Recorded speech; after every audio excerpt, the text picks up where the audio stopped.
So, Tim, if I may ask you to come here.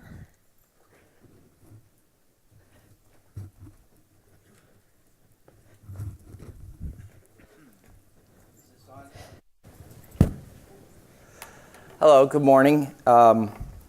This has been a week of women's forums for me. I spent Monday and Tuesday at Oxford with a World Economic Forum. And so the discussion last night and this morning so far has really had me thinking deeply about many of the issues that were raised last night by Denise and Francie. When this event came up, first of all, I retired in August after 40 years in the advertising agency business. And most of the 40 years were spent working with Procter & Gamble. I always remind people at Procter & Gamble that I worked on a lot of other clients, so I wouldn't have been as valuable to you if I hadn't. And I probably wouldn't have stayed in the business for 40 years. But the thing that Uta asked me to talk about was the effect of communications, in particular mobile, on women in the developing world. And so I'm going to take a quick cut at this. And one of the things that was maybe the best working experience I had in my career was working on the Always and Whisper brand. And it was in a time when it was rolling out across the world and I was being chased all over the world. And it's the kind of brand that a guy doesn't walk in the room and act like he knows everything about. So I really learned to listen, and what I listened to and what I heard was fascinating to me. I'll share some of those things with you today. The women on the business at one point told me that they thought I was in touch with my feminine side, and I took that as the highest compliment I've had in my career. So let's just look at the outlook for the world with mobile proliferation taking place. And what do I see from all the places I've been and observed? I want to give a firsthand observation at the end of this quick presentation. But it's important to know that by the end of this week, there'll be 7.1 billion people on our planet.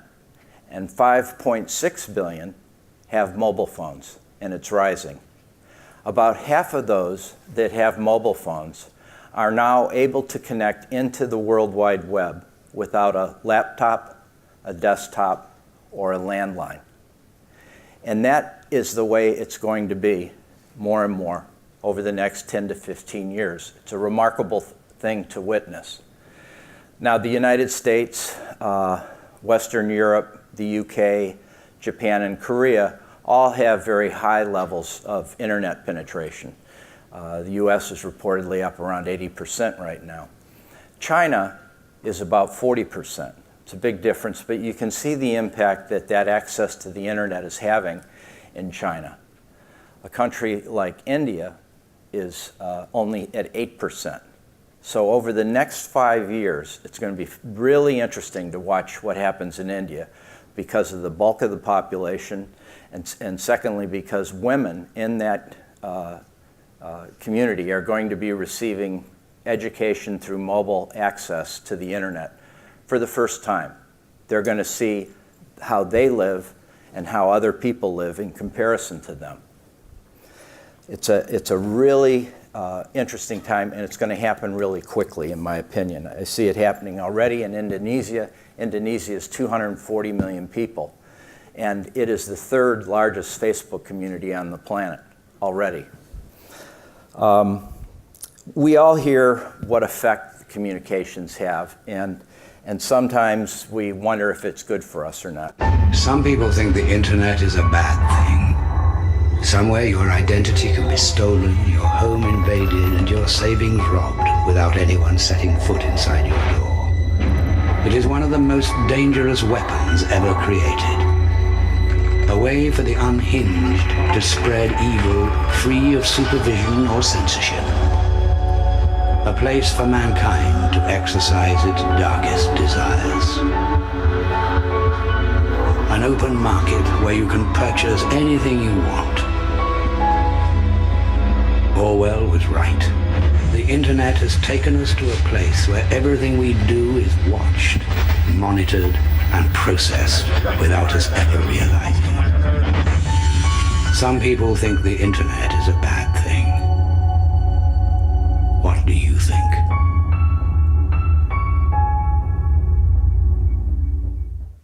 Wow. But wait a minute. Some people think the internet is a good thing. The most powerful educational tool the world has ever known. It's preserving our history, making sure that in the future we never forget the past. When disaster struck Asia, the volume of aid donated by ordinary people through websites outweighed that of their own governments. The internet is a place that is free of state regulation, censorship, and control. The only place where freedom of speech truly exists. Orwell was wrong. It is not the state that holds all the power. It is us. Some people think the internet is a good thing. What do you think?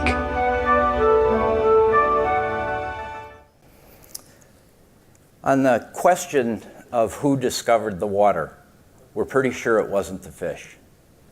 The fish in the fishbowl has a difficult time seeing the water because it assumes it's there. And like fish in a fishbowl, it's sometimes very hard for us to see the changing context that we live in. Sometimes you have to, like the fish, get thrown out of the fishbowl to appreciate where you've been. But what we're seeing here is a massive change in communications, and it's having a profound effect in the developing world in particular. A lot of people during this conference will talk about the digital revolution and how it's changing things. And about a year ago, I said I'm tired of talking about the digital that's coming, because I don't know about you, but digital's here for me. So I think it's a post-digital world. And let's just get on with it. And it's changed how we do things, how we bank, how we communicate with each other. It's changing every day. It's a time where control of information is more individualized than it's ever been. And it means that people are the first media. And once you embrace this and accept this, it puts into context other means of media that you may have used in the past. And it also puts into play how important it is to listen to each other. So it's a world, a multicultural, interconnected, and interdependent world, whether we like it or not. And sometimes that's hard to see when we're only in our current context. But your communications are much more transparent than they've ever been, whether it's a person, a company, a brand, or a nation. And importantly, about 8 years ago, there was a tipping point happened, and that was when, of the top 100 economies in the world, 51 became corporations. And what that meant was that more people's lives were being touched by a corporation or brands than any nation's single government. And this has had a very interesting effect on the way the world is taking place. But let's look deeper at the way the world is. This shows on the left-hand side the population in the developed world of 10 to 12 markets, the US, Europe, UK, Canada, Australia, Japan, the developed markets of the world. And it's a total population of about 1.5 billion. What's interesting on the chart is it shows male and female population skew, which is fairly flat. And you all know, because the aging population in the developing world and the birth rates declined substantively over the last 20 years. Japan being the most talked about, but this is interesting when you look at it this way. Now, the rest of the world, the developing countries, which is about 5.5 billion of the world's population, is skewed the way the United States was in 1962, when the baby boomers were children. The mean age in the rest of the world, that 5.5 billion, is about 24 years old. Think back to the way Europe and the United States were when our population was sizably younger, and the influence that has on ideas, styles, foods, education, male-female relationships, and so forth. So it's a very, very different world that's unfolding for brand building. And one only has to visit these areas and you see it. I've had the privilege of being chased all over the world, as I said, and most recently my area of responsibility was Asia, India, Middle East, and Africa.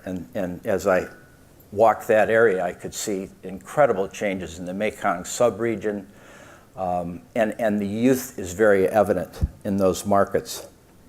Now, the rapid growth of mobile access is altering the authority for ideas in those markets.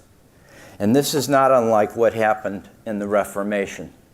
It was a very challenging time from a historical standpoint in the 15th, 16th, 17th, and 18th century, because the authority for ideas between government, religions, and education was questioned.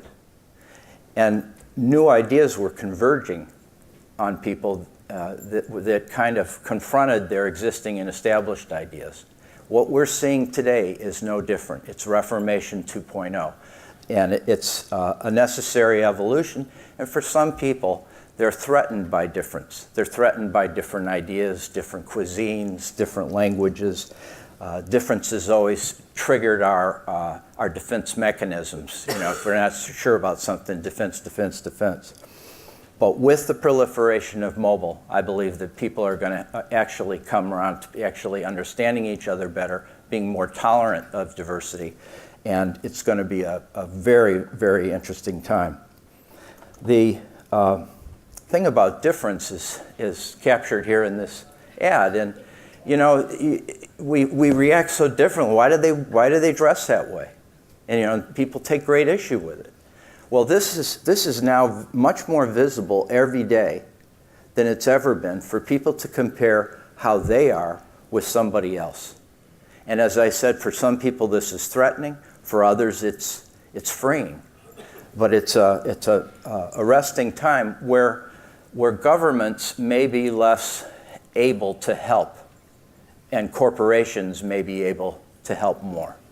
And I believe that's why you're seeing such a strong commitment to cause and social responsibility by corporations, because they can't hide behind anything anymore. We can find out just about anything we wanted about them.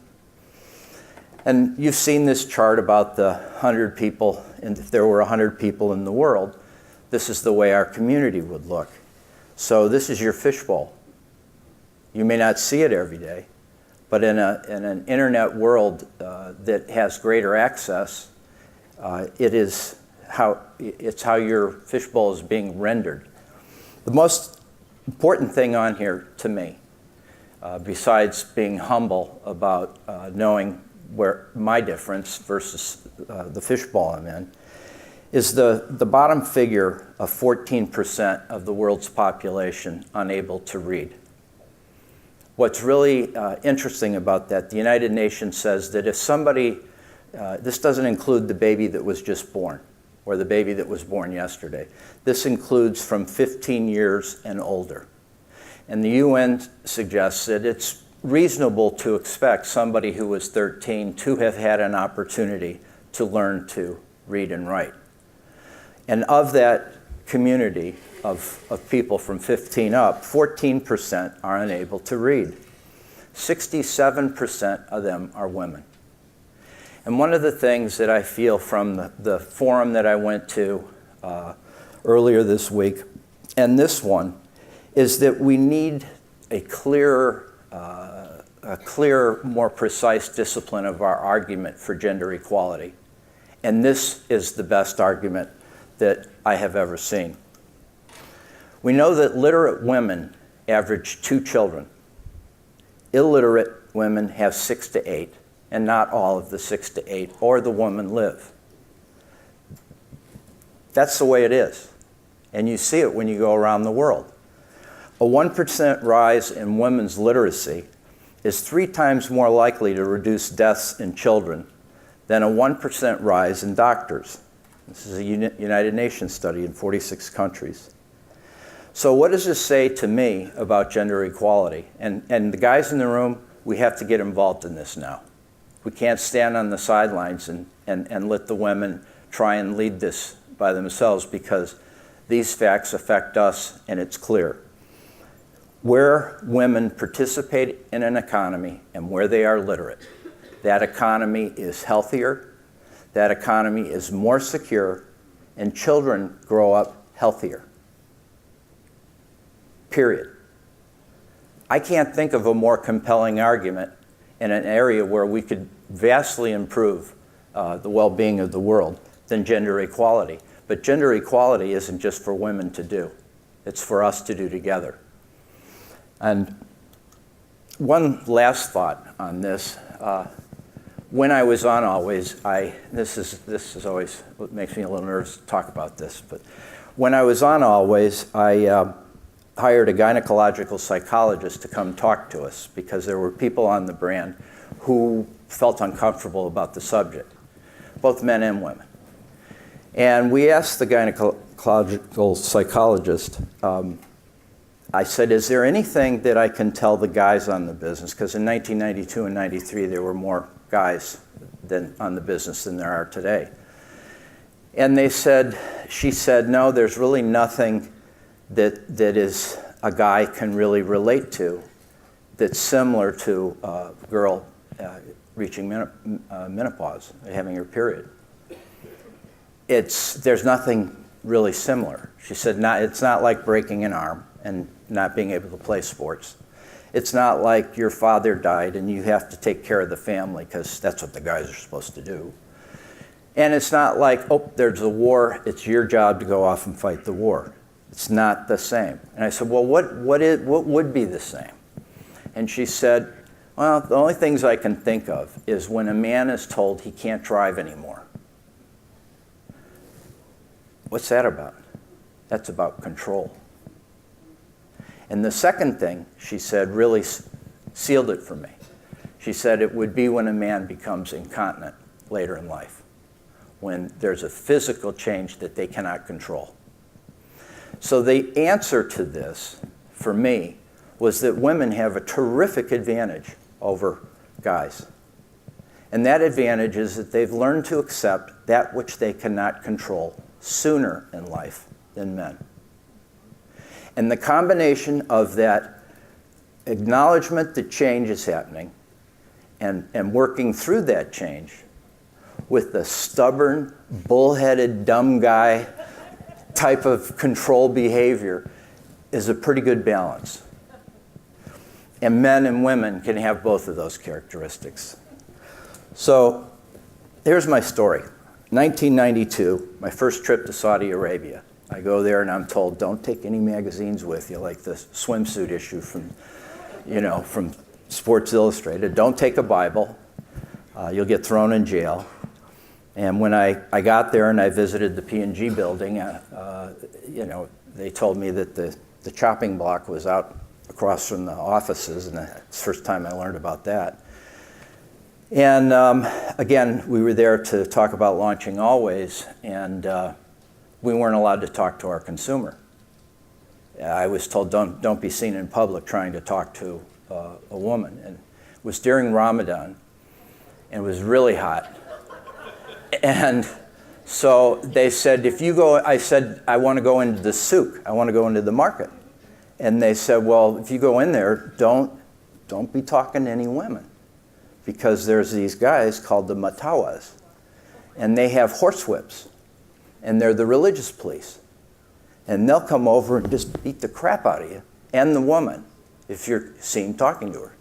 So I went into the souk, and at the end of the day, when the sun went down and everybody ran home to eat, you wanted to be off the road because the cars were just zooming home. I got back to the Hyatt Hotel and I went to the bar, and the bar served sparkling apple juice. And I sat down, and this guy came in and sat down next to me. And he starts up a conversation and he says, you know, this is really a weird place. I was coming home tonight by taxi, and my taxi pulled up to a red light, and when I got to the red light, a car pulled up next to me with two women in the back seat. And I looked over at them, and they looked over at me. And then we both looked away, and I looked again, and they looked at me, and our eyes met, and I looked away. And he said, and then this came flying through the window.